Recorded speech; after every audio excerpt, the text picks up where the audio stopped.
The next president of Brazil em 2018. Bolsonaro.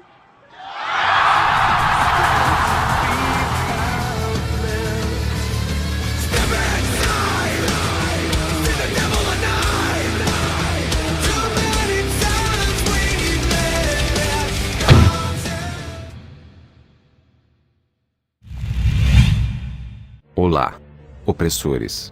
O indicado futuro ministro da Economia, Paulo Guedes, por Jair Bolsonaro, dá uma verdadeira aula de como fortalecer o Brasil economicamente. Peço para que vocês assistem até o final. Irá valer muito a pena. O PSDB é acusado e perde a eleição em nome da ética, em nome da falta de transparência, por causa das privatizações no limite da irresponsabilidade, não é? Por causa da compra de votos para a reeleição, perdem a eleição e entra a esquerda transparente e ética. E aí nós estamos assistindo todo dia na televisão.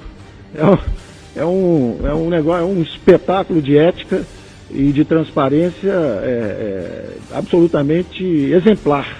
Um exemplo para as novas gerações, para as futuras gerações, está sendo acompanhado no mundo inteiro como o símbolo da nossa transparência e ética, principalmente da esquerda do PT.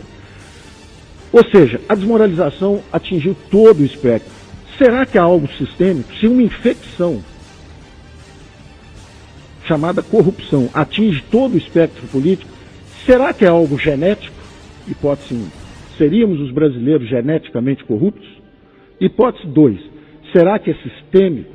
Que o sistema político foi também transformado numa feroz disputa por recursos? Se 40% do PIB são repartidos pela grande agência central, o governo comanda hoje 40% do PIB, será que isso não deforma, isso não corrompe a estrutura política? Vale tudo, qualquer acordo, desde que se coloque a mão em 40% do PIB? E que tipo de exemplos isso transmite para a sociedade? Opção 1, se você é jovem, estude bastante, 3, 4 anos no curso superior, depois faça um pós-graduação, depois trabalhe mais 5, 10 anos, quem sabe um dia você será alguém nesse mercado globalizado com 50 milhões de desempregados. Opção 2, passe um verde e amarelo na cara, jogue meia dúzia de pedras em nome do impeachment, seja eleito prefeito de Nova Iguaçu, o Lindbergh, lá no Rio de Janeiro. Não termine sequer seu curso de Direito e será um jovem simpático, rico brevemente, porque a profissão é rentável, e um exemplo para a juventude do mundo inteiro. Esses exemplos estão se transformando, estão sendo dados em todos os setores. Esse é o da política. No campo, opção 1, trabalhe bastante, se é um jovem simples e humilde, faça um curso técnico, vá estudar alguma coisa de agronegócio, e quem sabe um dia você será alguém. Opção 2, receba uma camiseta do MST, um caminhão-pipa, participe de uma passeata, jogue 3 pedras no laboratório da Aracruz e será alguém. Você vai ter dinheiro garantido, esses 40% do PIB estão sendo aplicados no Brasil inteiro, já há universidade rural, ensinando luta de classes, etc. Esses exemplos estão se reproduzindo.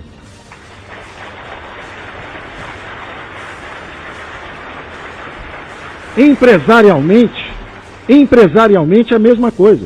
Opção 1, lute competitivamente no seu mercado e compita com 80 milhões de brasileiros por uma fatia. Opção 2, vá a Brasília, consiga um contrato de fornecimento de material para o Exército, um contrato de fornecimento. Inclusive, se você for estagiário do INSS, você pode em 3 semanas conseguir um golpe de 3 milhões de reais. Se você já tiver mais tempo de prática, 10 anos, 15 anos, você pode fazer como a Georgina, são 100 milhões. Mas se você for estagiário talentoso, 3 milhões de reais é coisa de 3 semanas como estagiário no INSS. Bom, esses exemplos estão se multiplicando, estão sendo dados. Essa carga de valores que nós estamos transmitindo para gerações novas. E finalmente a terceira dimensão dessa tragédia brasileira. A primeira era justamente as disfunções financeiras, não é? A última delas são os juros astronômicos, o câmbio baixo, são disfunções financeiras. A segunda é essa disfunção política. E a terceira, finalmente, é a estagnação econômica. É o Brasil parado. O Brasil parado, esperando reformas e que vir aqui pedir votos dizendo que vai modernizar o sistema de previdência. E quem é o social-democrata que tem coragem de dizer que quer mudar as relações de trabalho? A legislação trabalhista obsoleta, anárquica, injusta e impeditiva da criação de empregos. Porque a população economicamente ativa brasileira, 80 milhões de brasileiros, 50 milhões não têm carteira de trabalho assinada. Estão fora, estão excluídos. Perderam os empregos para os chineses. Não é? E o câmbio é o sinal que está chegando. O que a China, o que a Índia estão mandando de sinal para nós através desse sistema de mercados internacional e globalizado, é a seguinte informação: vocês têm um pouco de minério, sente em cima disso, geladeira, sapato, isso deixa que a gente faça para vocês. Então nós podemos assistir uma desindustrialização do Brasil em nome de mercado. Nós não temos economia de mercado, nós não temos neoliberalismo, nós temos socialistas com cartão de crédito. É isso que nós temos tido no Brasil por 20 anos.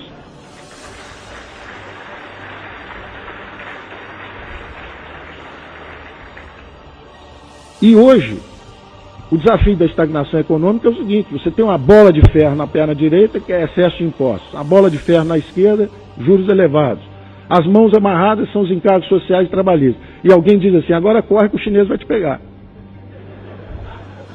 É isso que nós estamos vivendo. Então, eu fico por aqui, em termos de tempo, volto ao assunto depois, mas nós precisamos justamente escapar desses limites cognitivos da social-democracia brasileira. Nós precisamos da liberal-democracia, que foi o que produziu a reconstrução da Alemanha e do Japão no pós-guerra. Na Alemanha, o caso clássico do Ludwig Erhard, sendo atacado e combatido a cada medida, quando liberou os preços, quando fez a reforma trabalhista, quando mexeu na lei salarial.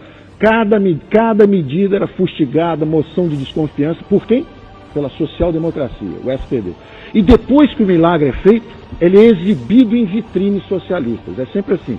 Quer dizer, tem o Ludwig Erhard, 10 anos, conserta a Alemanha e projeta para cima. Aí entra o Willy Brandt e a social-democracia e exibem os produtos da reforma liberal em vitrines sociais-democratas, que a reforma é tão poderosa que você pode exibir por 15, 20 anos antes de dar problema de novo. É o exemplo atual do Chile, onde as reformas liberais foram implementadas e agora oscilam, né? Revezam-se no poder partidos sociais-democratas, socialistas, etc. Não há problema, porque a máquina funciona, serve para todo mundo consegue operar. A reconstrução não pode ser coincidência se há uma reconstrução de duas economias que são hoje a segunda e a terceira maiores economias do mundo, Japão e Alemanha. O Japão com Ludwig Erhard, a Alemanha com Ludwig Erhard, o Japão com o Partido Liberal Democrata até hoje no poder. Não pode ser coincidência se você faz desde pequenos países, como, na verdade, cidades-estados, como Hong Kong, Singapura, e ao mesmo tempo funciona num país de dimensão continental, como hoje estão tentando se modernizar, China, Rússia, Índia, etc. Não pode ser coincidência se a reestruturação econômica das economias anglo-saxãs, Estados Unidos de Reagan, Inglaterra de Thatcher, estavam descendo, Estados Unidos perdendo a competição para os japoneses, início dos anos 80, e a Inglaterra, depois do trabalhismo, desaparecendo, correndo o risco de perder uma guerra com a Argentina, imagine, o problema dramático deles. Né? E de repente aquilo renasce e se dá o luxo de abrir mão do euro, fala: não, eu vou ficar fora porque vocês aí são meio complicados. E está fora e virou umas economias, se reergueu. A economia inglesa é outra economia hoje, uma das menores taxas de desemprego, grande crescimento econômico, quer dizer, ressuscitou. Depois do trabalhismo inglês, a Inglaterra ressuscitou. São exemplos demasiadamente claros, recentes, históricos, para serem ignorados. Não é coincidência.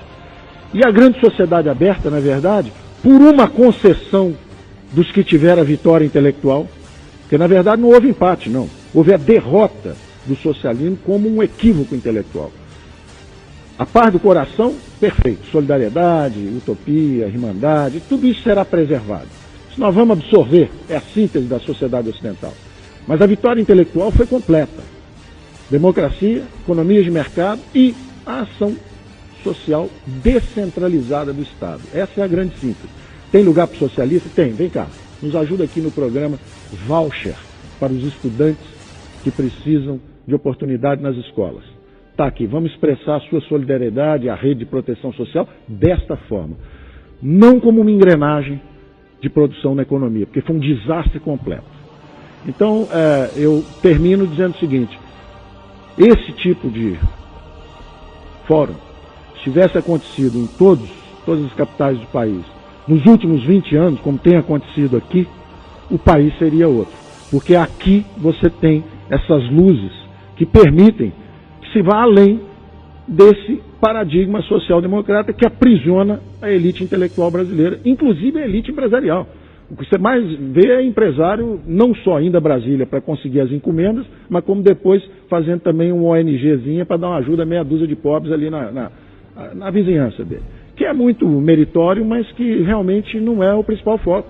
O foco é se você crescer 4, 5, 6, 7% ao ano, como o Brasil pode crescer, recuperar essa dinâmica de crescimento, você vai tirar os 80 milhões de pessoas das faixas mais baixas de renda. É assim, é com crescimento, trabalho em 1, 2, 3 gerações. Não há outro caminho. E a globalização vai nos mostrar. Da mesma forma que a associação da direita, do ponto de vista político, foi mortal nos últimos 20 anos e eliminou a direita, você não encontra ninguém de direita no Brasil. Quem é direita? Você fica olhando, não tem. Ninguém é. Por quê? Porque foi mortal essa associação política com o regime fechado.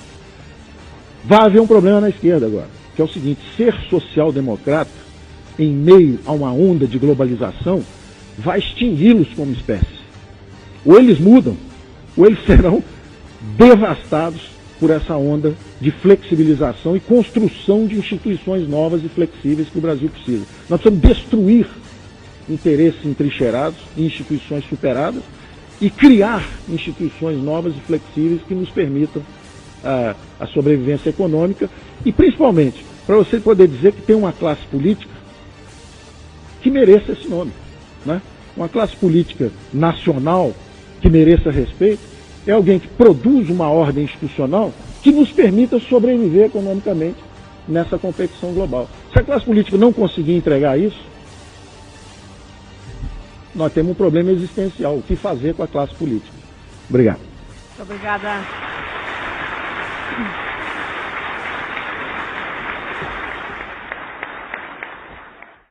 Acompanhe e fique por dentro das últimas notícias do canal. Um forte abraço e fiquem com Deus. Brasil acima de tudo. Deus acima de todos. Isso é besteira pro teu filho. Vai lá, porra! Tira a satisfação dele. Que porra é essa? Fica ensinando socialismo a molecada o tempo todo. Tão grave quanto a corrupção é a questão ideológica. E a questão ideológica é muito mais grave. Não representa nada. Chegaram as novas camisetas mais fodas de todos os tempos, que vieram para mudar o Brasil. Faça parte você também dessa coleção imperdível. O link estará aqui embaixo na descrição do vídeo. Aproveite, pois é por tempo limitado.